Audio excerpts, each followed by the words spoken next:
The UK and European Union announced a landmark deal to reset relations Monday after Britain's acrimonious exit from the bloc in 2020.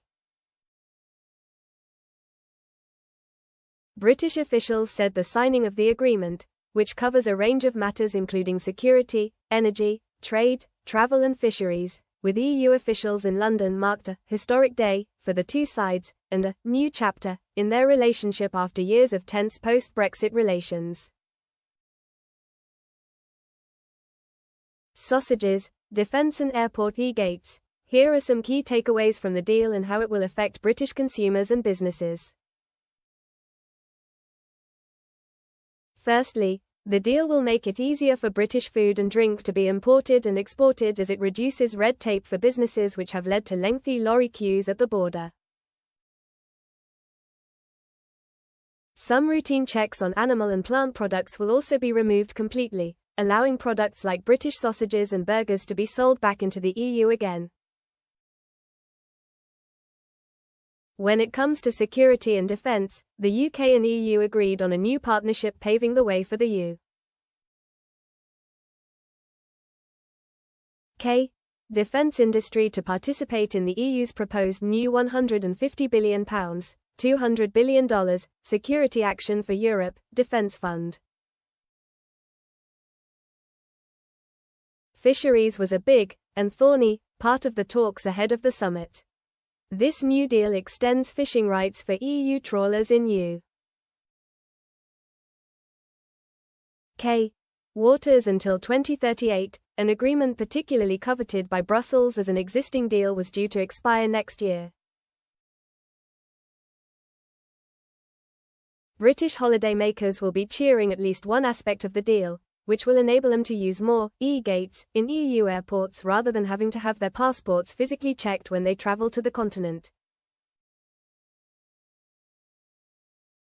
That agreement should end what the government described as the dreaded queues at border control. Some issues are not entirely resolved, however, including a youth experience scheme. Both sides said they would work toward a deal that would make it easier for young people to live and work across the continent. The program will be designed to enable young people to work and travel freely in Europe again, but will be capped and time-limited, mirroring existing schemes the UK has with countries such as Australia and New Zealand. Reform UK's popularity looms large. UK Prime Minister Keir Starmer hosted European Commission President Ursula von der Leyen and other senior officials in London for the much-anticipated UK-EU summit on Monday. Both sides praised the rapprochement reached at the gathering, which took place against a backdrop of unpredictable global dynamics and changing alliances. European Commission President Ursula von der Leyen said at a press conference following the summit that the deal was historic, and the message we're sending to the world today is that we in Europe stick together. European Council President Antonio Costa echoed that sentiment, stating that the agreements mark not just progress but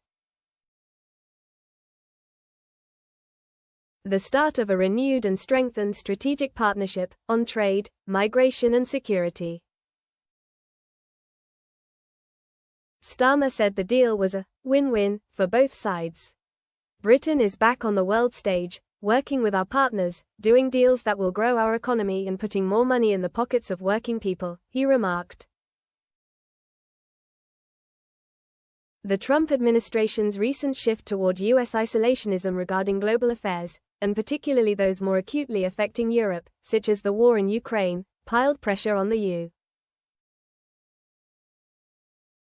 UK and European Union to agree on a deal, but the UK government is also in a tricky position given the increased public support for Reform UK, the party belonging to Brexit architect Nigel Farage.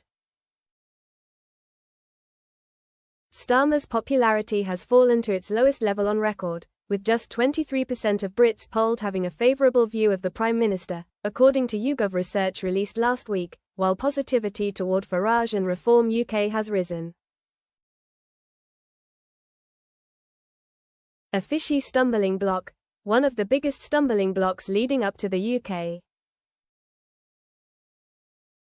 EU summit was access that EU boats have to fish in UK waters, with a post-Brexit deal on fishing rights set to expire in 2026 and France and Denmark pushing for those rights to be extended. The problem for the Labour government was how to agree on thorny issues like this, without looking like it's returning to a pre-Brexit partnership. It insisted on Monday that it had not rowed back on Brexit, saying the deal meets the red lines set out in the government's manifesto: no return to the single market, no return to the customs union, and no return to freedom of movement. But critics of the deal, including Farage and Conservative Party leader Kemi Badenoch, reacted with dismay as details of the deal emerged earlier on Monday morning, with the latter saying, "We're becoming a rule taker from Brussels once again." Quote,